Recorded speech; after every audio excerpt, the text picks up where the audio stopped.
साथियों नमस्कार। मैं अखिलेश यादव उत्तर प्रदेश के समस्त बीएड भाई बहनों का छठ पूजा के अवसर पर ढेर सारी शुभकामनाएं। साथियों, आप लोगों से मैं कहना चाहता हूं कि जिस मुद्दे को लेकर के हम लोग चल रहे हैं वो मुद्दा कहीं ना कहीं एथेंट्रिक है। कुछ लोगों के द्वारा बार बार ये कहा जा रहा है कि यूनियन में भर्ती नहीं है, तो पूरी तरह से बीएड वालों को गुमराह किया जा रहा है। आपसे निवेदन है कि आप उनकी बातों पर न आएं। अगर जूनियर में भर्ती नहीं है तो फिर बीएड से बार बार उच्च प्राथमिक टेट क्यों कराया जा रहा है। रही बात नियमावली की, तो नियमावली में संशोधन हो वो उत्तर प्रदेश के उन तमाम बीएड भाई बहनों के हाथ में है। जिस दिन उत्तर प्रदेश का ये बीएड अभ्यर्थी जाग गया उसी दिन आपकी बेसिक शिक्षा नियमावली में संशोधन हो जाएंगे।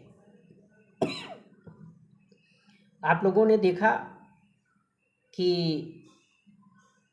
बसपा सुप्रीमो के द्वारा जो 27,000 विद्यालय बंद किए जा रहे थे, उनके एक ट्वीट से उत्तर प्रदेश सरकार को अपने उस आर्डर को वापस लेना पड़ा।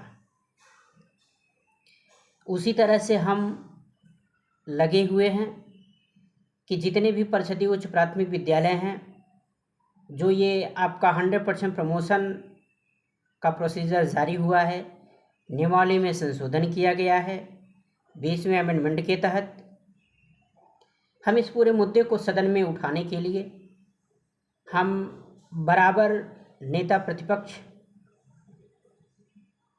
विपक्ष, चाहे वो बसपा की पार्टी हो चाहे समाजवादी पार्टी हो, हम बराबर जो है लोगों से संपर्क बनाए हुए हैं। और मुझे उम्मीद है कि हमारा ये मैटर इस बार सदन में उठेगा, क्योंकि सदन में जब ये क्वेश्चन लगेगा तो उत्तर प्रदेश सरकार को ये जवाब देना होगा कि आप किस दशा में और क्यों 100% प्रमोशन कर रहे हैं। क्या आपके पास एलिजिबल कैंडिडेट नहीं है या और कोई कारण है? क्योंकि हमारे पास कुछ ज़िलों की जो सीटें रिक्त हैं परिषदीय उच्च प्राथमिक विद्यालयों में, उसका ब्यौरा भी है। वो सारी चीज़ें सदन में उठेंगी और जब ये सदन सत्र चलेगा तो हम बेसिक शिक्षा निदेशालय निषादगंज लखनऊ में धरने का भी आयोजन किया जाएगा। लखनऊ का धरना सफल हो, इसके लिए उत्तर प्रदेश के समस्त बीएड भाई बहनों को एकजुट होकर के लखनऊ आना पड़ेगा। साथियों, यदि इतने पर भी आप नहीं जागें तो आप ये मानकर चलिएगा कि आप केवल व्हाट्सएप और फेसबुक पे सीमित रह जाएंगे। अगर वाकई में आप लोगों के अंदर बेरोजगारी का दर्द है तो मुझे उम्मीद है कि जब लखनऊ में धरना प्रस्तावित होगा आप सब आएंगे। उससे पहले जो शासकीय अशासकीय सहायता प्राप्त माध्यमिक इंटर कॉलेज हैं, जिसके संबंध में हमने 2018 में एक याचिका दाखिल किया था 1370, वो याचिका पूरी तरह से सुनवाई की आसार दिख रहे हैं, लेकिन उसमें थोड़ा सा पेच है। पेच ये है कि 2018 में जो स्टैंडर्ड काउंसिल थे वो इस समय नहीं हैं। अब दूसरे कोई वकील देख रहे हैं, सरकारी अधिवक्ता के हाथ में है, उनके पास फाइल नहीं है। कल हमने जब संपर्क किया और इसके बाद हमको वो 1370 जो याचिका संख्या थी जो 2018 में दाखिल की गई थी, उसकी एक कॉपी जो है अधिवक्ता को रिसीव करवानी होगी और डेट लगवा करके मुझे उम्मीद है कि उसमें काउंटर भी आएगा और जजमेंट भी होगा। उसमें दो तरह के जजमेंट हो सकते हैं, या तो टीजीटी को 6 से 10 मान लिया जाए सरकार अपने बचने के लिए। अगर 6 से 10 मान लेती है तो इनको टीजीटी में टेट लागू करना पड़ेगा।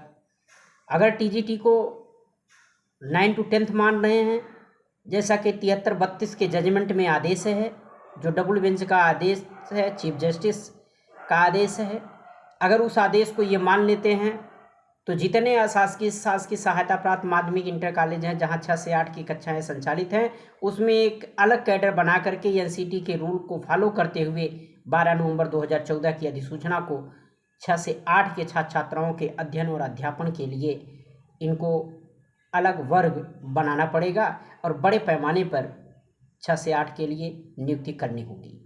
तो दोनों तरह से वो याचिका हमारे फेवर में है।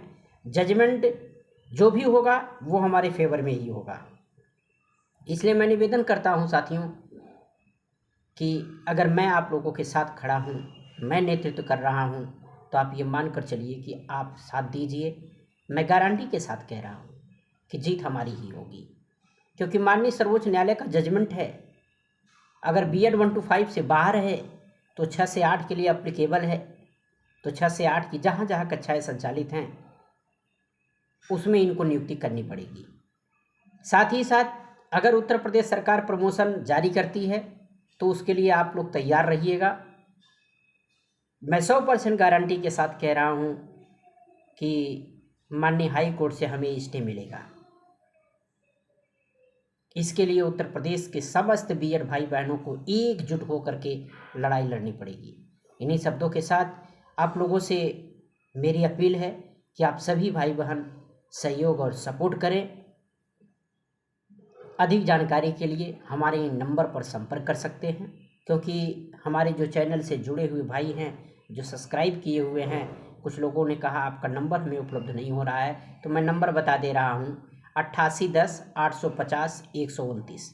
इन्हीं शब्दों के साथ आप सभी भाई बहनों का तहे दिल से स्वागत, अभिनंदन और वंदन है। धन्यवाद।